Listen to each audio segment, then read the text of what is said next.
Hello and namaste, this is Danfe. On today's news, we have a report titled is UML said that it is a sign of serious misfortune in the economy. The main opposition party, UML, has said that the indicators of the economy indicate a serious setback in the future. Criticizing the government, Chairman KP Sharma Oli said in a statement issued on Sunday that it was not appropriate to accuse the Finance Ministry of being in such a policy setting at such a time.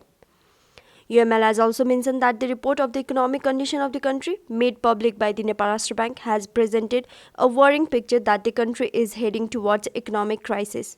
UML alleges that pathetic capital expenditure, low investment, rising unemployment, and cuts in development expenditure have negatively affected the campaign to upgrade Nepal from underdeveloped status. UML has stated that no major development projects have been taken forward in the last 6 months. UML has accused Prime Minister Sarvado Deva of failing to present any new figures except for some projects started during the previous government, even when he tried to present development figures in his address on Friday.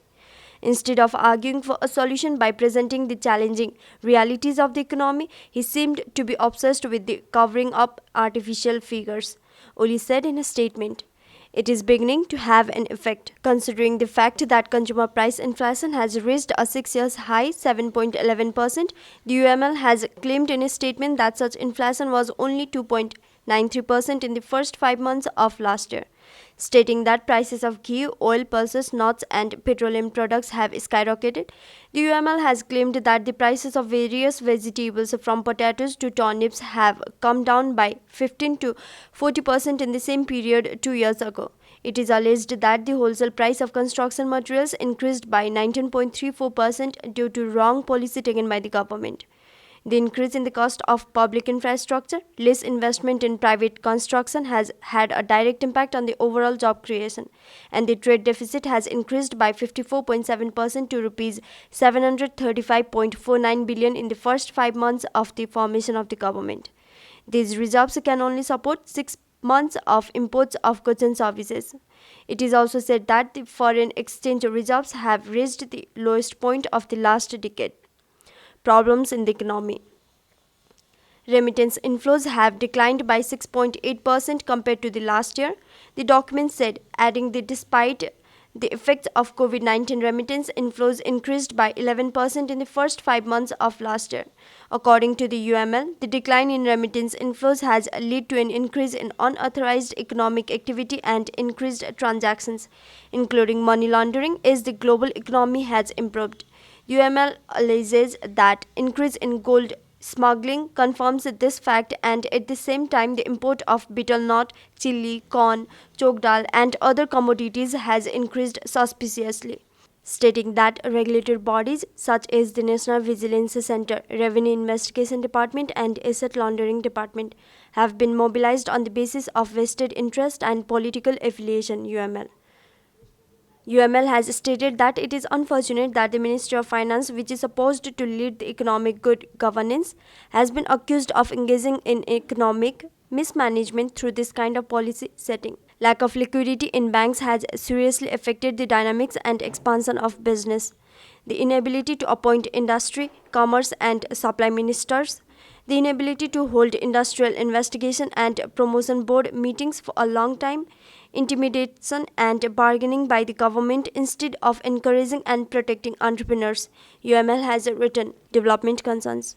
The UML has also said that the current government, which has promised to achieve 7% economic growth in the current fiscal year and capital expenditure at the rate of 10% per month, has spent only 13.44% of the last 3 years. This is lower than the last year, 14.4% capital expenditure, due to the weak working environment due to COVID-19. UML has alleged that the current expenditure has increased to 38.15% due to the formation of unnecessary structures in the federation and indiscriminate increase in the number of ministers in the state to sustain the alliance. Stating that the government is losing the trust of development partners, UML has criticized the foreign grants for the first 6 months of the current fiscal year.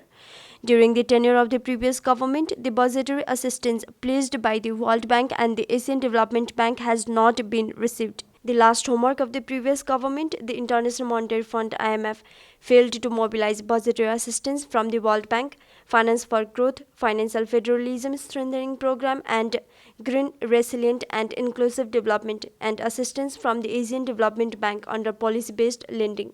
In addition to accepting 400 million in funding, human capital development projects, Forest for Prosperity and forest-based tourism programs have not received the funds they were promised. The UML alleges that the assistance amount pledged for the implementation of large infrastructure projects have not received yet. Within the next 3 years, rupees 80 crores to rupees 290 million have been released. UML has criticized the government for being indifferent in receiving 96 billion in aid. UML has also expressed anger over the cancellation of hundreds of road projects.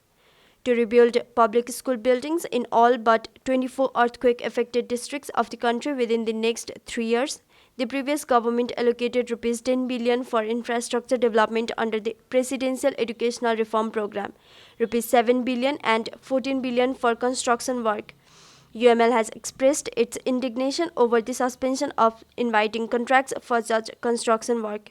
The pace of development has come to a standstill during the tenure of this government, which replaced the popular budget brought by the previous government with a new budget, Oli said in a statement. With this, we are at the end of the report. Hope you liked it. Please don't forget to like and subscribe to our channel. Thank you.